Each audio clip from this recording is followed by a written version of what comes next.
Passada a ansiedade e euforia da temporada de premiações e baixando um pouco a poeira das reações mais exaltadas pós não cumprimento das profecias das vitórias de O Agente Secreto no Oscar, é muito importante a gente parar para analisar o que fica mesmo com a derrota, entre muitas aspas, e de derrota não tem nada, né, gente? É só Sharkbait.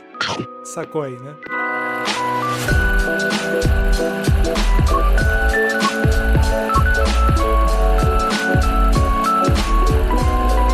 Se tem uma coisa que eu aprendi com a militância política, especialmente em período eleitoral, é que a gente nunca perde aquilo que a gente não tem. Seja em uma premiação, uma eleição, uma disputa esportiva, um relacionamento, qualquer coisa nesse formato, é muito importante a gente saber onde a gente coloca nossas expectativas, nossas satisfações, mas principalmente nossas frustrações. O Agente Secreto, filme escrito e dirigido por Kleber Mendonça Filho, estrelado por Wagner Moura, Tânia Maria, Alice Carvalho, Gabriel Leone, Maria Fernanda Cândido e grande elenco, produzido por Emile Lasclos, teve 159 indicações a prêmios e levou 85. Isso é mais da metade, gente. É verdade. Isso incluindo 4 estatuetas em Cannes, 2 Globos de Ouro, além de 4 indicações ao Oscar. Como sair derrotado de uma jornada como essa? Assim, né? Se você for de repente um daqueles pseudo-patriotas, umbigocentristas, brancos, elitistas, que usam todo o seu potencial criativo para distorcer a realidade coletiva que a gente vive, como o tal do infame Gustavo Alonso, que teve a audácia de dizer na Folha de São Paulo que o longa é uma obra bairrista e um filme meia boca. O senhor lambibotas estadunidense, por um acaso o senhor acha que Hollywood é o quê? Não, você é burro, cara, que loucura. Mas isso é um delírio típico, né, da extrema-direita, que pode sim emitir essas opiniões, afinal a gente vive hoje num momento muito diferente daquele que eles adoram idolatrar, né? Que adorariam que retornasse. Bando de burguês, safado! E muito bem retratado no filme, por sinal. Porém, não suportam o fato, né, de que todo aquele povo que foi representado muito bem no filme, que nunca teve antes a sua oportunidade, agora, além de ser retratado, é cultuado no mundo inteiro. E tudo isso só comprova o contrário desse discurso mesquinho. A relevância do discurso, não só do Wagner, como do Kleber Mendonça, né, o diretor do filme, também como do Walter Salles, da Fernanda Torres, desde o ano passado, quando eles faziam as suas campanhas para o Ainda Estou Aqui, mostram que essa crise de falta de memória do Brasil com o seu próprio passado ainda é um problema presente. Bolsonaro is our Brazilian Donald Trump. Yeah, right. But our Trump is in jail. Yeah. How does that feel? It feels good. It does, huh? But he is himself a manifestation of those echoes, like I see. those things that you just mentioned. Yeah. So even though it ended, it still took some Yeah, time it's- to get to a Till place. today, yeah, he was elected democratically. Tudo isso deixa muito evidente que ainda precisamos produzir obras como essas para que não esqueçamos o que aconteceu no passado, na intenção de não repetir exatamente isso de novo no futuro. O discurso do tal bairrismo também cai por terra facilmente quando você entende que sim, o filme se passa na Recife de 1977. Aborda suas peculiaridades locais e temporais, mas é muito mais amplo que isso. Afinal, a ditadura militar não aconteceu apenas na capital de Pernambuco. Além disso, por que apresentadores de talk show como Jimmy Kimmel ficaram com a garganta seca e sem palavras ao serem retrucados por Wagner Moura sobre como se sentem hoje em relação ao período apresentado no filme? I think that what happened, the idea of Brazilian knowing what a dictatorship is, made Brazil react really differently from the way Americans reacted because we had the exact same thing, an election denier that made people invade the institutions and break things down. Brazil was very quick, very fast in sending people to jail. and Bolsonaro is in jail, the financiers are in jail.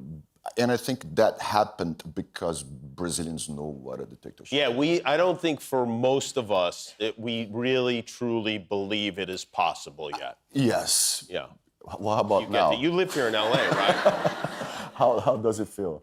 Isso é porque as semelhanças entre as realidades políticas de Brasil e Estados Unidos são grandes, mas as diferenças...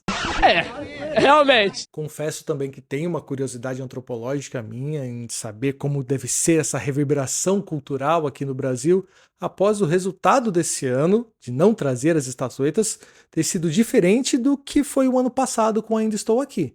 Isso porque eu ando com uma sensação meio agridoce, sabe, de acompanhar essas premiações nos últimos anos. Tudo isso porque o glamour das premiações estadunidenses estão muito manchadas e desgastadas, né, por recentes escândalos envolvendo magnatas da indústria como Harvey Weinstein, né, que foi preso no movimento Me Too, com inúmeras denúncias de assédio, e uma grande polarização política também dentro desse contexto que levou o co-diretor do longa palestino Sem Chão, né, o No Other Land, Rabdan Balal, ser linchado e sequestrado por militares israelenses. E nesse ano, né, também um dos atores principais do elenco do longa tunisiano, a voz de Hind Rajab, que estava indicado a melhor filme internacional, o Motaz Malhaes, foi proibido de entrar nos Estados Unidos para participar da cerimônia. E olha, gente, que filme incrível. Aliás, os dois, o Sem Chão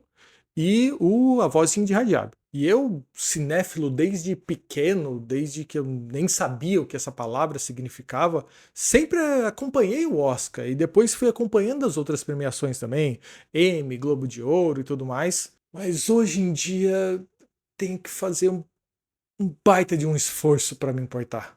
É mesmo, é? Porém, quando eu me lembro que eu sempre defendi na militância que devemos sim ocupar outros espaços para a gente se comunicar com outros públicos que geralmente não teríamos tanto acesso. Somado que sim, precisamos apoiar e prestigiar os nossos. Entendendo também, como foi muito bem dito pela equipe de transmissão da TNT e HBO Max, dizendo que essas premiações funcionam como uma vitrine e vão muito além do próprio filme em si, não é exclusivamente sobre o agente secreto apenas ganhar ou perder. Ou como diria a presidenta Dilma Rousseff em um universo paralelo, ninguém vai ganhar ou perder. Todo mundo vai ganhar. A vida tem coisa ruim, mas também tem coisas boas.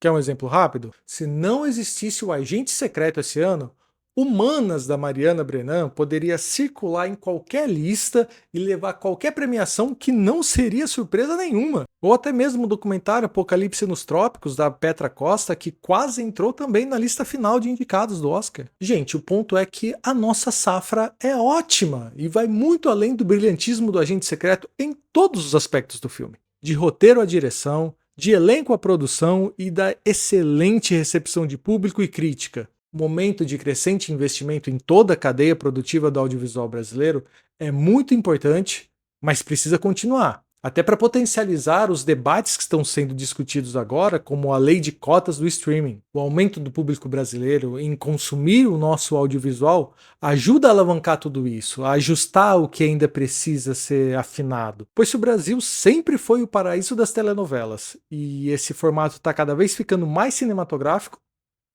por que não ser o país do cinema também? Uhul! E como eu estava dizendo, o fato da não vitória no Oscar e a repercussão bem menos agressiva com o belíssimo norueguês Valor Sentimental, que levou a estatueta de melhor filme internacional no nosso lugar, em relação ao que foi com a Maggie Madison e a Nora quando bateram Ainda Estou Aqui no ano passado, mostra que talvez estejamos superando a torcida exclusiva da vitória pela vitória, né? É possível perceber muito mais publicações enaltecendo o mérito artístico e a trajetória belíssima do filme do Wagner, do Kleber, da Emily, do que atacando o belíssimo Valor Sentimental, que também é incrível, gente. E convenhamos, mereceu também.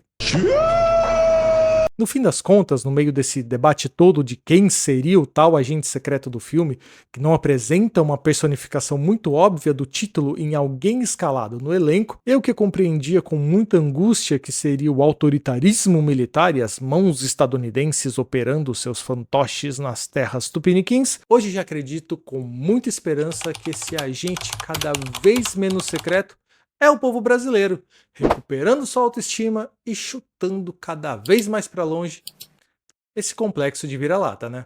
Gostou do filme? Achei muito legal. O cinema brasileiro tá cada vez melhor, né? Se você não tem acompanhado, tem perdido grandes filmes. Não tô dizendo que eu não gosto, tá entendendo? Mas, sei lá, geralmente cinema americano é outra coisa, né? O que você está precisando é de ver uma série de filmes brasileiros bons para perder essa ideia errada que você faz do nosso cinema. Em todos os países do mundo, pelo menos onde fazem bom cinema, o melhor filme para cada pessoa é o filme do seu próprio país. Porque tem muito a ver com a sua cultura, com a sua vivência, a sua realidade, o cotidiano, entendeu? O americano se emociona com o filme americano, o francês com o filme francês. O italiano tem que achar o filme italiano um barato, poxa. E o brasileiro também. Nunca tinha pensado nisso, não. Então. Esse é um momento muito importante no momento e na história para fazer cinema.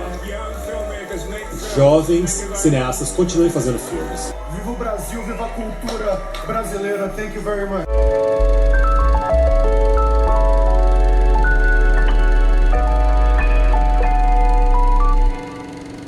Vamos pra casa que é melhor descansar.